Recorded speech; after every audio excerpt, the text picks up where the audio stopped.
Hello and welcome to the YouTube channel D Creations Resources. We are currently looking at different aspects of spectroscopy. Today let us talk about the role of Michelson Interferometer in the spectroscopy, especially in the Fourier transform infrared spectroscopy, which is also known as FTIR.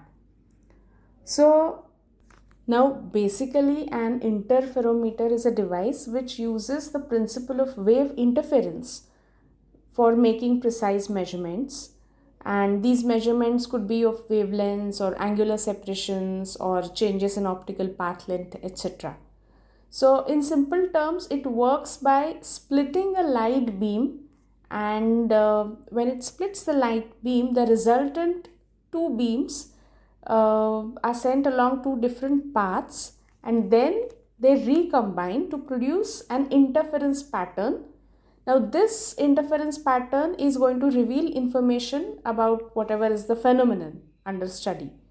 So if you want to talk about the principle here, basically an interferometer exploits the phenomenon of wave interference. That is the principle. And when you say wave interference, it is basically two or more waves are combining, and then depending on their phase they are resulting in constructive or destructive interference patterns. Now there are different kinds of interferometers like Michelson interferometer or Mach-Zehnder interferometer or fiber optic interferometer, Fabry-Perot interferometer, and so on and so forth. And there are several applications. Now, for example, the recent, or I would say one of the most prominent application in research has been in terms of the gravitational wave detection. So, if you are aware of the LIGO experiment, where LIGO, LIGO stands for Laser Interferometer Gravitational Wave Observatory. So, in the name itself, it has interferometer.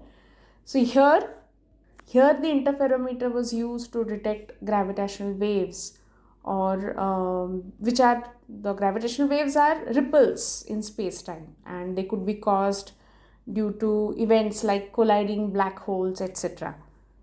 Now we are going to focus, as I said earlier, on the Michelson interferometer because it's like a core component for the FTIR, Fourier transform infrared spectroscopy.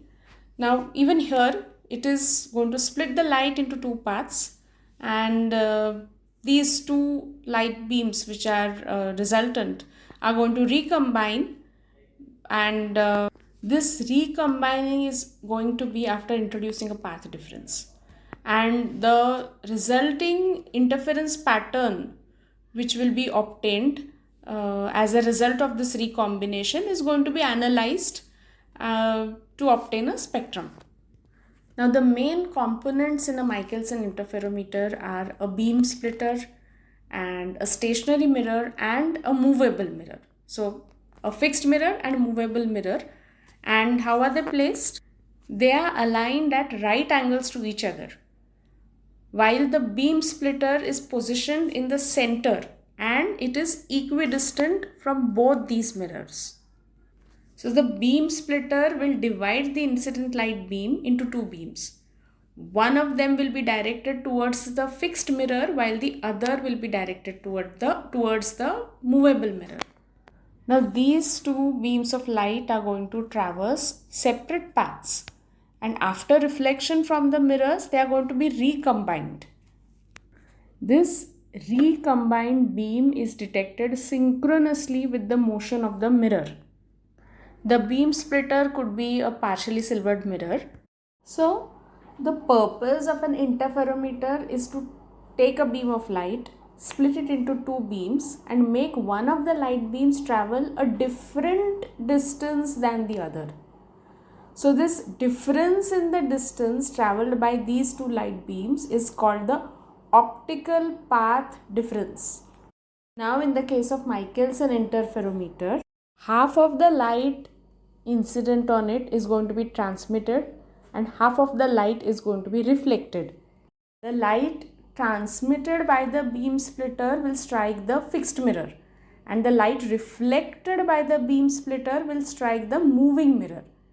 And after reflecting off their respective mirrors, these two light beams will recombine at the beam splitter. Now consider the situation that both the moving mirror and fixed mirror are at the same distance from the beam splitter.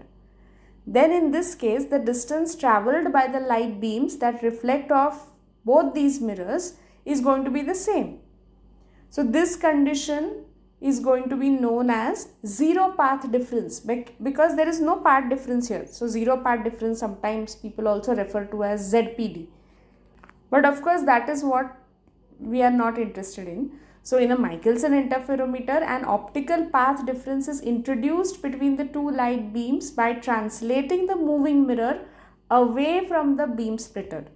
So the light that reflects off the moving mirror will travel farther, or rather it will travel more than the light that reflects off the fixed mirror.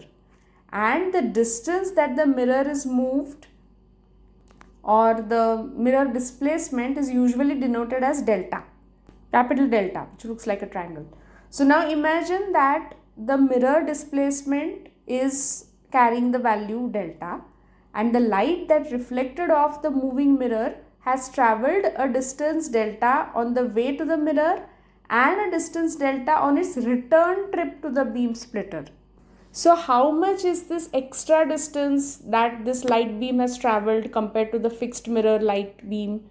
Well, it is delta plus delta. That means this distance is 2 delta. So the optical path difference is going to be twice of the mirror displacement.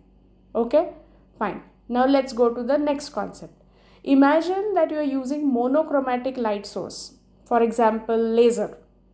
We are just assuming it right now. Usually lasers are not used. You are aware what sources are used for FTIR. Now, when the beams that have reflected off the fixed and moving mirrors recombine at the beam splitter, they will be in phase. So, their crests and troughs will overlap constructively. Why constructively? Because these two beams are in phase. So if you recall, they are traveling the same distance at the same speed, and in general we know that whenever such a situation occurs, the amplitude of the resultant wave, which is basically a combination of two waves in phase, is additive. Even you will observe this in an ocean, that if there are two waves in phase and if they collide, they produce a more intense wave. So here the amplitude of the resultant wave is going to be greater than the amplitudes of each of the individual beams. So the beam that is going to leave the interferometer is going to be intense. So this is occurring for path difference 0, and situation will be identical if the optical path difference is a multiple of the wavelength, that is lambda. So we'll stop right now in this episode. We'll continue this discussion in the next episode. Thank you.